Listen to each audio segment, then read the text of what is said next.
Все бензиновые мотоциклы с однодисковым роботом, которые я пробовал, имели шестиосевой датчик AMU. MT-07 интересен мне, во-первых, потому что не имеет AMU, а это для робота настоящее испытание. Во-вторых, любопытно посмотреть на логику переключений, потому что на MT-09 переключения отлично настроены, но это мощный оборотистый мотор. У меня с MT-07 есть история. Когда переехал в Испанию, нужно было пересдать все категории. Сделать сразу категорию А нельзя, сначала я на BMW 310R получал детскую категорию А2. Полносильную категорию я получал как раз на MT-07, накатывая на той же площадке с теми же упражнениями обязательное количество часов. В реальности я просто приезжал и насиловал байк, пытаясь улучшить рекорд прохождения круга.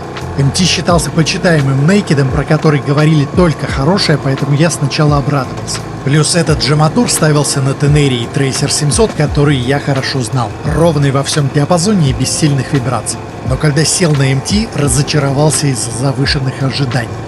Во-первых, простейшая избыточная мягкая подвеска, причем мотоцикл был почти новым, нет речи об убитой учебной технике. Подвеска никак не подходила к образу уличного хулигана. Во-вторых, байк по эргономике плохо подходит для высокого роста, как будто блоху оседлал с острым углом в коленях. С этого года в MT-07 многое поменяли. Байк стал жестче.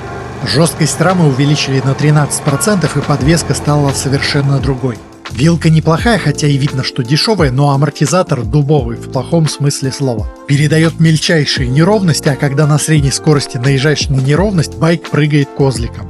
В любом случае лучше, чем было, больше подходит к характеру мотоцикла. Новый MT язык не повернется назвать разболтанным, но подвески даже в этом ценовом сегменте у конкурентов лучше. Если у вас в городе не очень хороший асфальт, лучше смотрите другой мотоцикл. Эргономику чуть изменили, но не сказать, что с высоким ростом стало удобнее. Если сравнивать с Tracer 7 на той же платформе, там да, подножки существенно ниже и колени расслаблены, а здесь такого нет. Плюс на старом MT сиденье было горизонтальным, а на новом с наклоном. Все время непроизвольно скатываешься вперед. В общем, MT как был для людей с низким ростом, так и остался. И, кстати, для низкого роста должен стать еще удобнее, потому что задняя часть бака и передняя часть седла стали уже. Растопыривать ноги приходится меньше, и это удобнее, если у вас проблемы с заземлением. Насчет автоматической коробки. Я был поражен, насколько мягко происходят переключения. Стартуешь со светофора на первой, затем смотришь на экран, а там уже шестая. Ладно, шучу. Само собой, байк пинается при переключениях, так и должно быть, тут нечего обсуждать. Хотя я был готов и к более грубым рывкам, как были на роботе от Kawasaki, а тут вполне неплохо.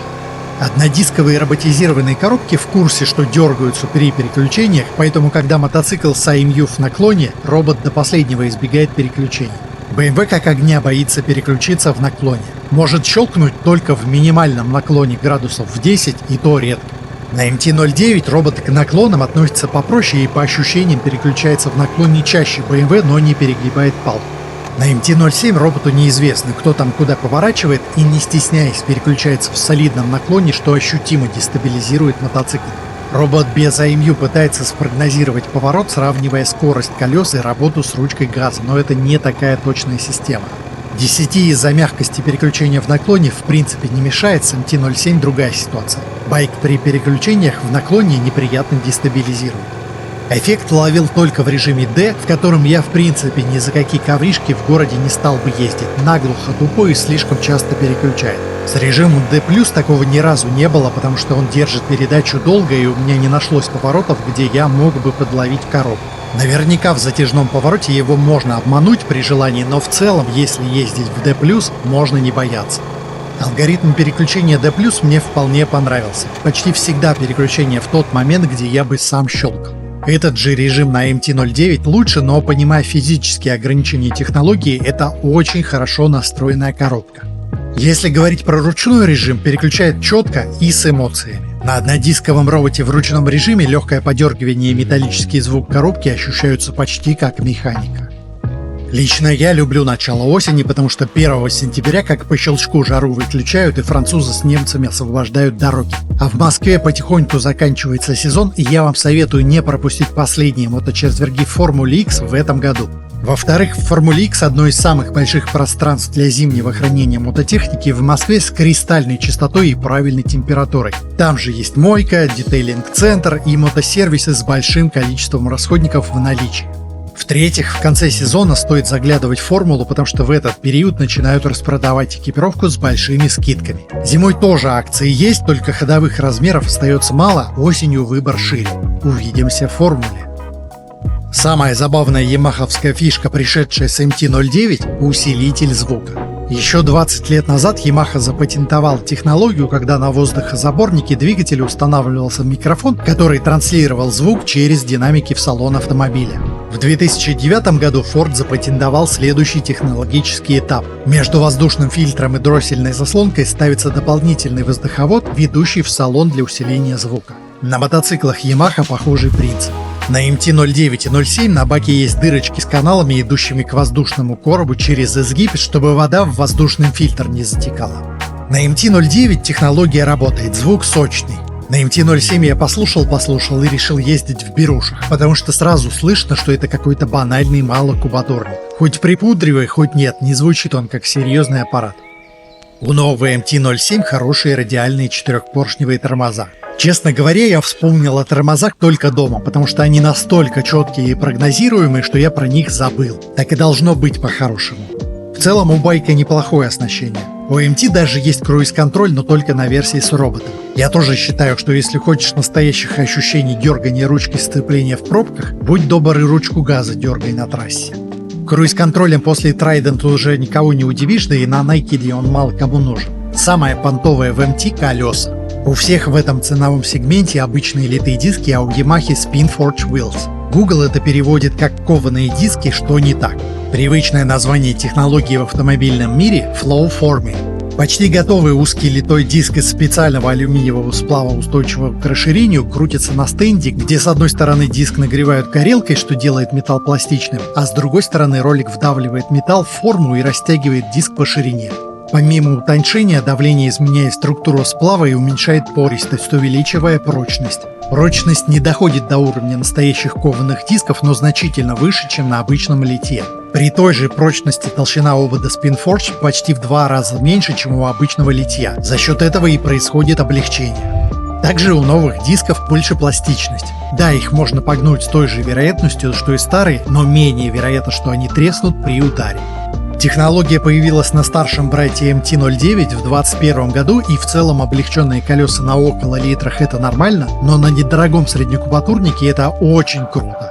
Еще лет 5 назад колеса с похожими характеристиками могли стоять только на литровых спортбайках, а сейчас, пожалуйста, на новичковом байке. Главный плюс – снижение неподрессоренной массы, тем более на новый MT-07 и вилку перевернули. Сниженная неподрессоренная масса лучше во всем, но, конечно, большую часть плюсов можно почувствовать только на динамичных байках, до которых MT-07 как до луны пешком, но все равно это очень-очень круто. MT вообще великолепно рулится, у него геометрия именно мелкого городского проныры, плюс новый руль шире, так что больше рычаг. Я для интереса посмотрел спецификации Naked'ов в этом классе. У MT-07 самая короткая колесная база и самый короткий трейл в классе. Так что вряд ли существует новый среднекубатурный Naked, который рулится лучше. Так и раньше было, но раньше разболтанная подвеска мешала. Пройдусь по некоторым нюансам и буду переходить к выводам. Во-первых, вся 700-я линейка перешла на электронную ручку газа. В ручном режиме, соответственно, можно выбирать разные режимы отклика, есть трекшн-контроль и круиз-контроль, и саму ручку крутить легче.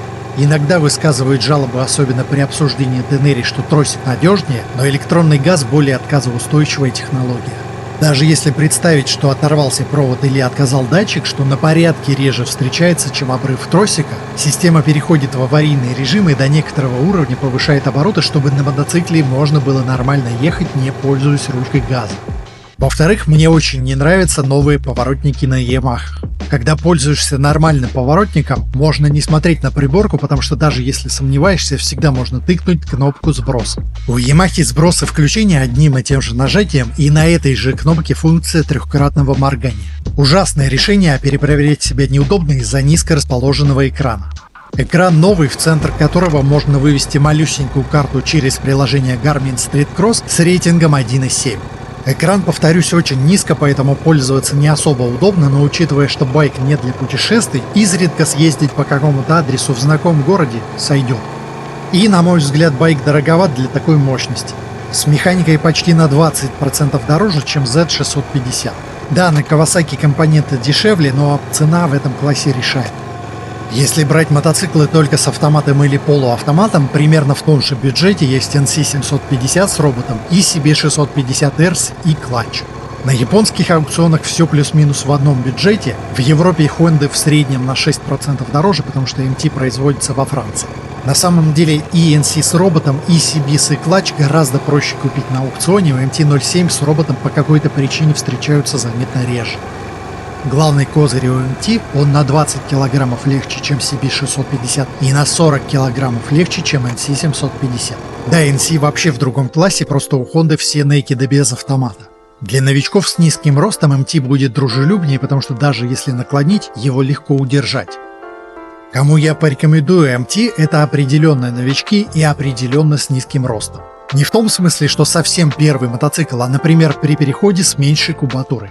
Очень хорош как байк для девочек. Низенький, не требует применения сил ни для удержания, ни для управления, дружелюбный, надежный. Но если у вас рост хотя бы средний, все не так однозначно.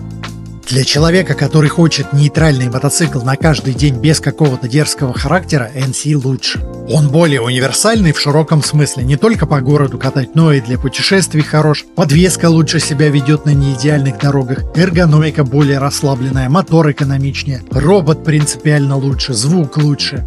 А если MT-07 воспринимать как дерзкий байк, у него даже для 700-ки не впечатляющая ровная динамика, а у CB650 двигатель совсем из другой лиги. 4 цилиндра, которые крутятся до 12 тысяч оборотов с шикарным звуком и отключаемый и-клатч. Хочешь, катайся по пробкам без сцепления, хочешь, делай вилли и джимхань. У CB тоже хорошие компоненты, 4-поршневые радиальные тормоза и перевернутая вилка, которая, кстати, лучше настроена. Я не целевая аудитория, но на CB650R мне больше понравилось ездить. Тоже посадка поджатая, но нет ощущения новичкового мотоцикла. Поддержать меня можно на Бусти или Патреоне.